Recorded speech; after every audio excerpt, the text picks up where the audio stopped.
let's got some more parts on this thing. There'll be pictures included in this just to show you the details.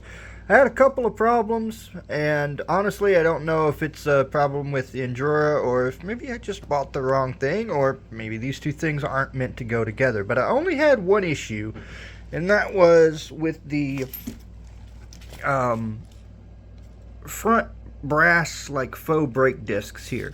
Inside of this is an insert, sold separately, also made out of brass, and it's where your bolts here go in and then hold it all together so that it'll engage with your hex. I'll show you a picture. The problem is it was just a little too big, and I mean just a hair too big to fit within this brass section here. So I got a Dremel and just kind of rounded it around the Dremel like this and shaved off a little bit, and then it fit perfectly, no problems. The other problem was these wheels. I'm not going to say this is a problem actually, because these wheels are just simple stamped. They're the cheapest wheels I could find. They're stamped steel, but I had to drill them out because with the insert, again, they're the screw holes, the threaded part is a larger diameter to accept larger screws, so I had to drill these wheels out in order to get these screws to fit. As a matter of fact, because I have those inserts up here but I don't have them in the rear, you can see the different size screws. So in the rear it's still just the stock black ones. Now another thing is, with the stock black ones that I had that are just made out of metal, not brass, I had to shave down an outer ridge on the Dremel, and then they would fit inside. So keep that in mind as well. If you want to go the cheaper route for brass, you might have to do a little Dremel work to get things to fit perfectly. But all of this that you see here, took a picture of all of it. I think it was like 60 bucks for all of it, and I've seen brass upgrades for vehicles that are 60 bucks just for 2 pieces of brass. So do you go the cheap route and do a little bit of modification, or do you go the expensive route and get half as much? It really depends, right? These shocks are also Injora. They're just these mountain brand shocks. They are internal springs. They do come with extra springs. I'm running the lightest weight, and they're actually really nice. I like it. They're 10 millimeter longer than the stock ones I had on, which were 90s. This isn't really to gain ride height. What it is so that when you get high centered, the suspension can drop more, and then the extra weight will help it to grab whatever it is trying to grab. Because when you get high centered, all of the weight of your chassis is taken off your wheels, right? With this, it'll add extra weight to the axles, and at this point, at least for the front end, the axle and front wheels probably weigh more than the rest of this combined. The reason I say that is because,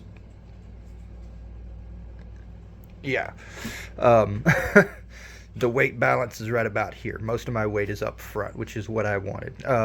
I also have brass rings in the wheels. The rear only got these faux brake disc things just to kind of make it look similar front to rear. So yeah, new shocks, more weight. We'll see how this does out on the little crawler course that I made, and let's just see how it works. Hopefully it'll bite a little harder and be a little easier to get it out of high center situations. Another thing with all of this is it added extra mass to the wheels. So some of you have experienced high centering where you try to rock the truck back and forth with the throttle. Well, when you have really lightweight wheels, you don't get as much force transferred when you hit the gas and brakes. When you have heavier wheels, you get more force. So it should be easier to rock it back and forth when it does get high centered, which will help, I think, quite a bit. So yeah, let's take this thing out and see how it performs. All right, let's see how much of a difference this weight made.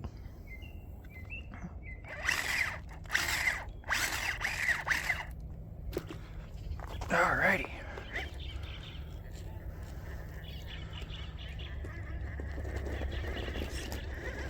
You can already tell it made a little bit of a difference. It's grabbing harder. High centered. And I'm in a bad spot where the axle, both tires are on these inner dills like that, so it's kind of all hanging on the axle.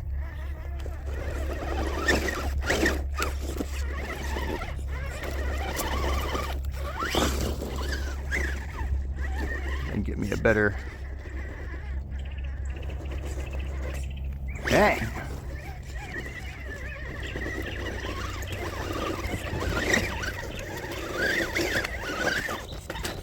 It definitely made a difference. I can feel it. It's just yeah,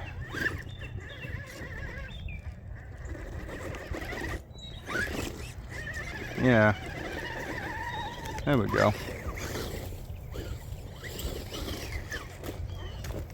Yeah, now you see the tire conforming to the rock or the brick a little better. What I am noticing is a little less wheel hop, and I'm not sure if that's because of the new suspension, which actually has oil in it for once, or if it's the extra added weight.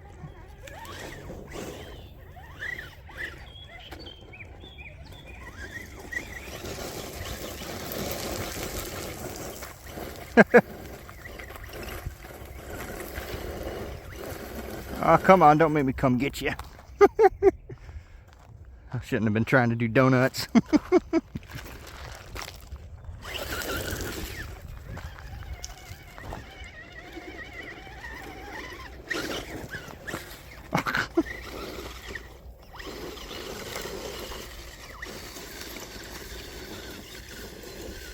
Hey, got it.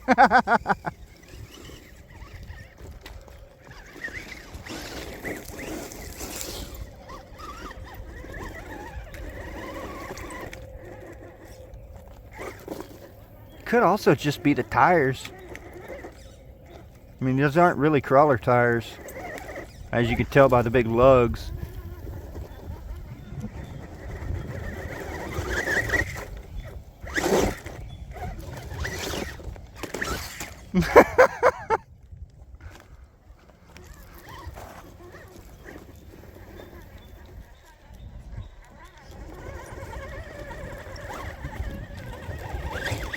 And I think different tires would help. I like the way these look because of the big lugs on them and everything, and you would think that that would be good for crawling, but a lot of people run pins and seem to have really good luck. So let's see if I can get up this going really slow.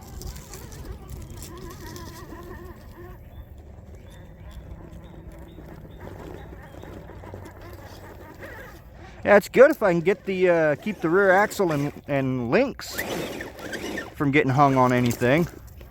But you can tell that there's still a traction issue with the tires. You see how they're just spinning? But the weight certainly has made a difference. I can feel it in the way the truck reacts. It's a little less likely to roll over. Let's get it high centered real quick here. Yeah, way better with that extra mass in the wheels. A lot easier to rock it back and forth if it's high centered.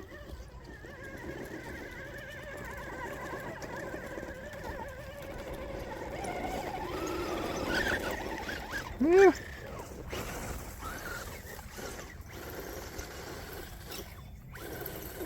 Come on. I'm gonna have to go and get it.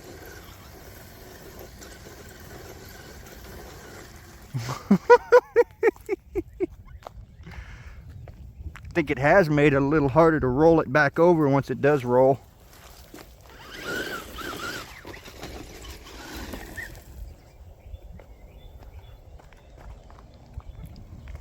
Another thing that I should probably just go ahead and accept is the fact that this is not a rock crawler. The links are wrong for it. The drive shaft angles are wrong for it. This is not a rock crawler. This is a trail truck. It's what it's supposed to be. It's what it was designed to be from the factory back when it was a stock deadbolt. I don't think like I'll ever get it to be like, you can see the drive shaft angle and everything on it. The drive shaft's actually below the rear links. It's just not set up for a high clearance rig. It's more of just a really capable trail truck, you know.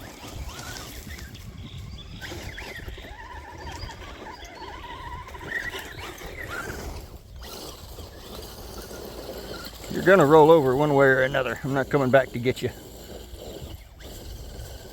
Yeah, never mind. I'm coming back to get you. Pain in the butt.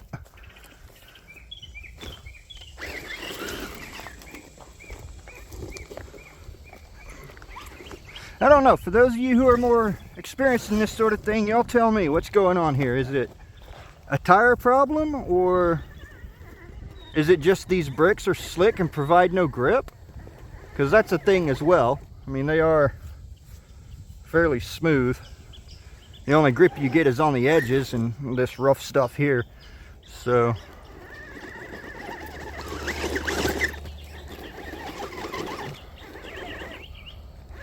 and now you can see where I'm talking about my drive shaft hanging up. I need to shorten my lower links. I can definitely tell that the weight has made a difference though. When it does bite and you do get a good spot on it, you can feel it bite a little harder and crawl its way up a little easier.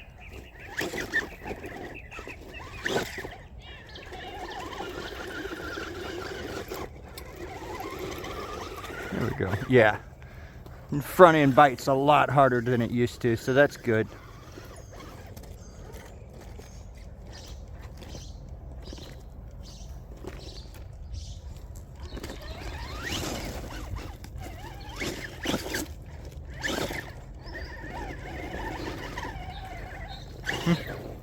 I'm liking it.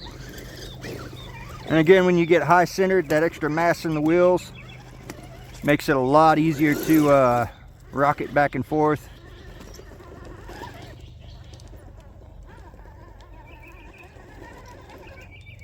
Oh, don't flip.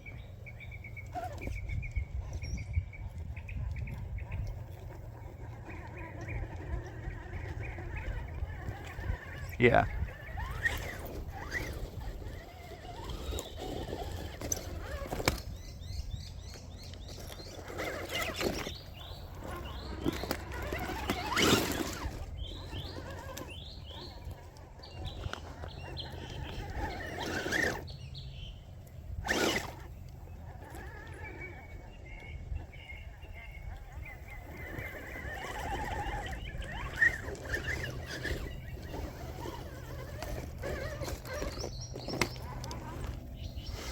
Yeah, you can definitely tell that there's more weight on that front wheel now.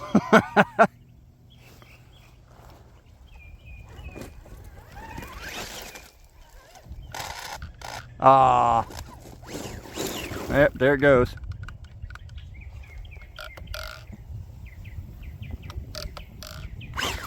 Yep, there goes that steering servo. See if we can make it up with no steering. Yeah.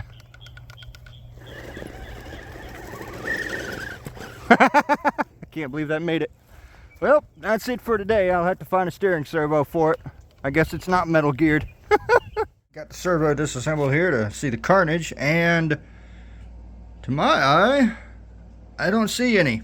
It is weird that all the gears are metal except for this little plastic one here.